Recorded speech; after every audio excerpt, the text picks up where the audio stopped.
that's cool, but, and they said, you know, because this online thing is nonsense. And I was like, what? For a lot of disabled people, the internet is a lifeline.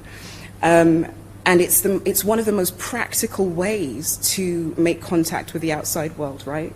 But also to connect with people that you otherwise wouldn't necessarily be able to have access to due to your condition. It creates a global network of kind of solidarity and friendship and community, and is a way for us to disseminate information and educate each other, right? And so, and you said this as well, Christine, about the way in which activism takes place. A lot of people think activism is, okay, well, I'm going to turn up to this rally and I'm going to shout really loud with my picket. And it's like, well, for me personally, London transport isn't really that viable of an option when you have a wheelchair, but also when I get to the place, what is the level of safety that I'm going to experience in those situations? If something happens and you guys are running, is someone going to push me? What is the terrain like?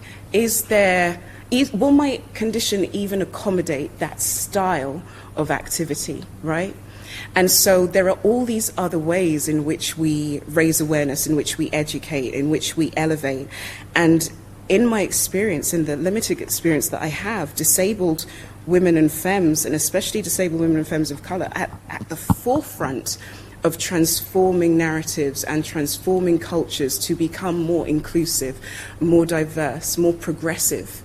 And so the internet is not something that should be poo-pooed in any way, and it's an extremely useful tool, and that's why we are using it. And I will stop there because that's the end.